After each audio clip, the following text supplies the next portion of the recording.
Here we have a majestic liftoff of LV-3 M4 rocket carrying India's prestigious Chandrayaan-3 spacecraft. प्रज्वलन और सफलतापूर्वक उत्थापन LV-3 M4 rocket का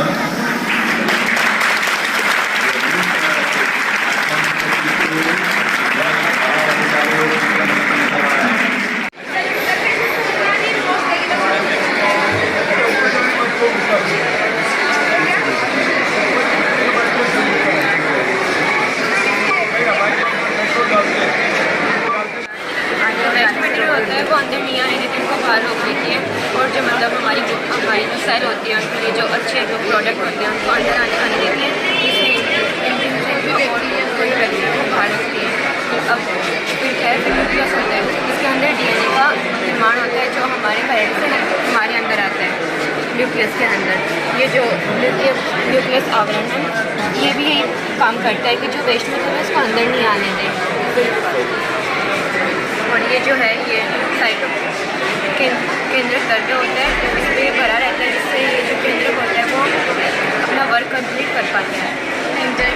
nucleus को पसीना का ब्रेन भी बोला जाता है। ये हमारे कंट्रोल करता है हमारे शरीर में ऊर्जा का।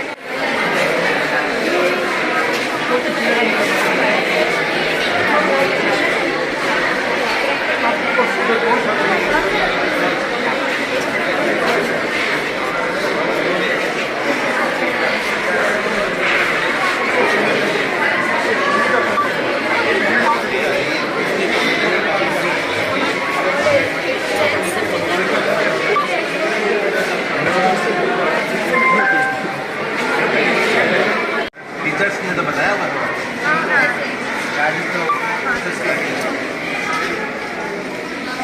ये क्या बेटा मतलब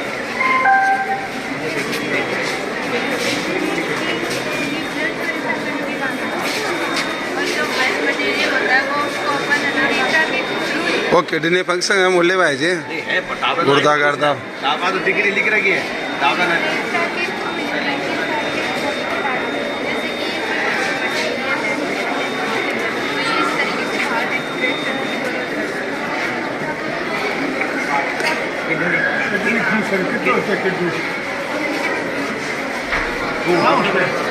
आपका बच्चा कहाँ है?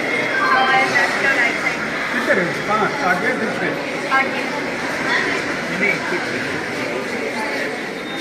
पीछे कमर की जो होती है वहाँ होती है।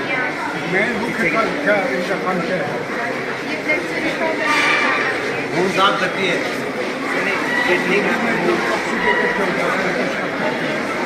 ये अगर बीमार हो जाए तो क्या होता है? अगर किडनी खराब होता है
सर आपको पता हो कि से बनती है, जब सेल्स डिवाइड होती है तो उसकी दो प्रोसेस होती है, एक होती है माइटोसिस, एक होती है मियोसिस। तो मैंने आज माइटोसिस बनाया है। जो माइटोसिस होती है ना, उसकी ना 5 फेजेस होती है। एक होती है इंट्रोफेज, एक होती है प्रोफेज, एक होती है माइटोफेज, एक होती है एनाफेज और एक होती है टेलोफेज। तो जो इंट्रोफेज होती है उसके अंदर जो दो क्रोमोसोम होती है इसके अंदर, सेल के अंदर, और ना ये दोनों एकदम पास रहती है। ये होता है न्यूक्लियर एंडोप्लाज्म और ये ना दो डुप्लीकेट क्रोमोसोम होती है। सेकेंड फेज आता है प्रोफेज। इसके अंदर जो क्रोमोसोम होती है वो अलग अलग जाती है और एक क्लोरीमाइटिक स्प्लेंडर बनाती है। और जो ना क्रोमोसोम होती है ना, डुप्लीकेट क्रोमोसोम, वो अलग होकर तो सिस्टर क्रोमोसोम में कन्वर्ट हो जाती है। थर्ड फेज आता है माइटोफेज। इसके अंदर जो ना अपनी ये क्रोमोसोम थी ना, वो एकदम अपोजिट डायरेक्शन में आ जाती है और एक प्लेट बनाती है माइटोफेज प्लेट। फोर्थ फेज आता है एनोफेज। इसके अंदर जो माइटोफेज प्लेट होती है वो ना सिस्टर क्रोमोसोम को ना तोड़ देती है और डॉटर क्रोमोसोम में कन्वर्ट कर देती है। लास्ट फेज आता है टेलोफेज। इसके अंदर जो मेटाफेज प्लेट होती है वो दो अलग अलग सेल में डिवाइड कर देती है। ये होता कहाँ पे? ये अपनी बॉडी के अंदर, ये ना हर लिविंग ऑर्गेनिज्म के अंदर होता है। सेल से होता है ना। माइटोसिस और मियोसिस में क्या डिफरेंस होता है? एक डिफरेंस होता है। युवा बच्चों द्वारा आयोजित साइंटिफिक एग्जीबिशन में मैंने देखा है कि बच्चे बहुत होशियार हैं। मैंने पोदार कॉलेज में भी देखा है। ये बच्चे कॉलेज स्तर से भी नीचे नहीं है। इनकी जिन्होंने तैयारी करवाई है, जिन्होंने बच्चों ने काम किया है, प्रेजेंटेशन भी बहुत बढ़िया किया है। और हम चाहते हैं कि ये वो बच्चे आगे जाके साइंटिस्ट बने और ये साइंटिस्ट देश का भविष्य यही है। हम तो नहीं देखेंगे, लेकिन ये बच्चे अगर काम करेंगे तो साइंटिस्ट बनेंगे देश का। हमें इस बात का गर्व है कि इस बार जब चंद्रयान उड़ा था ना, तो उसमें शेखावटी के 5 लोग थे। एक सूर्य जांगिड़ था, एक बाखड़ा की लड़की थी और कई 2, 3, 4, 5 आदमी थे। तो हमारे यहाँ शेखावटी में एजुकेशन बहुत है और साइंस के बच्चों को ये हर स्कूल में प्रदर्शनी लगनी चाहिए ताकि बच्चों का विकास हो। बच्चे सीखते हैं इससे। और सराहनीय काम है प्रिंसिपल साहब का, सराहनीय काम है, ऐसा काम होने चाहिए। और कोई काम नहीं करे लेकिन साइंस के प्रति साल में पर लगनी चाहिए। इससे बच्चों का विकास होता है, बच्चे सीखते हैं। इस बहाने बच्चे पढ़ेंगे भी ज़्यादा, इनका बच्चों का स्तर भी बढ़िया होता है। भारतीय स्कूल का भवन को भी अवलोकन करो व्यवस्था का एक बार हम के कई सालों से देख रहा बहुत बढ़िया है। दूसरी मंजिल बन रही है और गोल्डन कलर, ये तो और अच्छी बात है। भारतीय कलर मैंने इसको कहा, बहुत बढ़िया बात है। स्टाफ भी बहुत बढ़िया है, डिसिप्लिन है और संख्या भी निरंतर बढ़ती जा रही है। अगर अच्छी शिक्षा दोगे तो आपके आगे स्तर भी बढ़ेगा। एक दिवसीय साइंस एग्जीबिशन को देखने का मौका मिला। बच्चों से इंटरेक्शन भी किया। बच्चों ने कुछ मॉडल्स बनाए थे, वो देखने लायक थे। फिर बच्चों से उसके ऊपर कुछ प्रतिप्रश्न किए गए और बच्चों ने समुचित संतोषजनक जवाब दिया। निश्चित रूप से इस प्रकार के आयोजनों से विद्यार्थियों को बहुत अच्छे संस्कार मिलते हैं, उनके ज्ञान में वृद्धि होती है और यही बच्चे भविष्य में जाकर के हमारे भारतवर्ष का ठीक ढंग से विकास कर पाते हैं। निश्चित रूप से इसके लिए जो संस्था संचालक है वो बहुत बहुत बधाई के पात्र है। अध्यापक बंधुओं का बहुत बड़ा योगदान है। बेसिकली पढ़ाना उनको होता है और विद्यार्थियों से बात करने पर पता चल सकता है कि इनकी नॉलेज किस स्तर की है। बहुत बहुत बधाई इनके आयोजकों। ऐसा लग रहा है कि आज वैज्ञानिक और साइंटिस्ट यही स्कूल में ही आपने। जी, निश्चित रूप से मैं आप सभी मीडिया कर्मियों को पहले धन्यवाद देना चाहता हूं और बाद में तमाम जो हमारे अतिथिगण हैं उनको भी बहुत बहुत धन्यवाद देता हूं, अपने बहुमूल्य समय में से निकाल कर यहाँ पधारे हैं।